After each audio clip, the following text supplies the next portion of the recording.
लकड़ियां काटकर बाजार में बेचने गया, लेकिन उसे लकड़ियों के अच्छे दाम नहीं मिले। इस पर मरचू ने कहा, अरे भैया, इतने कम पैसे, इन पैसों में तो 2 वक्त का खाना भी नहीं मिलेगा। आप मुझे बहुत ही कम पैसे देते हैं।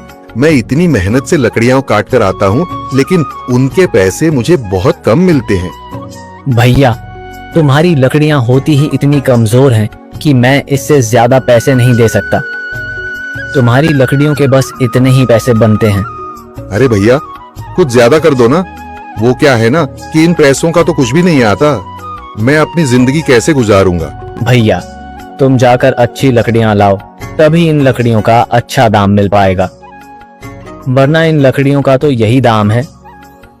ये सुनकर मरचू बहुत ज्यादा परेशान हो गया और पैसे लेकर किराने की दुकान से सामान खरीदकर घर आ गया। घर पहुंचते ही मरचू की पत्नी सीता ने कहा, अरे जी, सामान ले आए आप? हाँ जी, सामान ले आया हूँ। सीता के चेहरे पर खुशी छा जाती है, लेकिन जब उसने सामान देखा, जी, इसमें तो बहुत थोड़ा सामान है।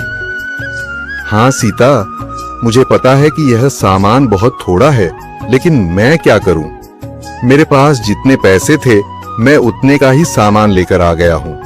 इस तरह हमारा गुजारा कैसे हो पाएगा जी? आपको तो पता ही है कि हम कितनी मुश्किलों से गुजारा करते हैं। हाँ हाँ, मुझे पता है, लेकिन मैं कर भी क्या सकता हूँ?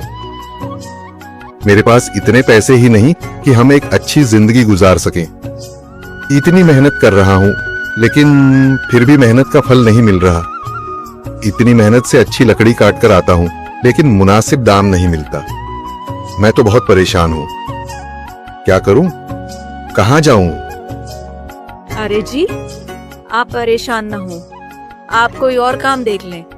मैंने कई बार काम तलाशने की कोशिश की, पर किसी ने भी मुझे काम नहीं दिया। ये सुनकर सीता भी काफी ज्यादा परेशान हो गई। मरचू से सीता की परेशानी नहीं देखी गई। उसने अपनी पत्नी सीता से कहा, मैं फिर से जंगल की ओर जा रहा हूँ। अरे जी, अभी मत जाइए ना, वैसे भी शाम हो रही है। आप कल चले जाइएगा, अभी मत जाइए। ठीक है, अगर तुम रोक रही हो तो मैं नहीं जाता। मैं कल चला जाऊंगा। इसके बाद मरचू गांव में घूमने के लिए चला गया। तभी उसे एक आदमी मिला और उसने कहा, कहाँ जा रहे हो भैया? और सुनाओ, क्या हाल चाल है? जिंदगी कैसे गुजर रही है? अरे भैया, तुम्हें तो पता है कि लकड़ियां काटकर कैसे गुजारा होता है। हाँ भैया, तुम सही कह रहे हो। और आसपास के जंगलों में अच्छी लकड़ियां भी नहीं है। इसके लिए तो जंगल के अंदर जाना पड़ेगा। पर जंगल के अंदर तो काफी सारे जंगली जानवर होंगे। मुझे बहुत डर लगता है भैया, मैं जंगल में कैसे जाऊंगा? हाँ भैया, जंगली जानवर तो होंगे, लेकिन अच्छी लकड़ियां तो वहीं से ही मिलेंगी। ये सुनकर मरचू बहुत ज्यादा परेशान हो गया, लेकिन वह आदमी बिल्कुल ठीक कह रहा था। जंगल के किनारे की सारी लकड़ियां कट चुकी थीं। अब सिर्फ जंगल के अंदर ही अच्छी लकड़ियां बची थीं। अगली सुबह मरचू लकड़ियां काटने जंगल की ओर चल पड़ा। जंगल में आने के बाद मरचू ने कहा, अरे, यहाँ पर तो लकड़ियां ही नहीं हैं।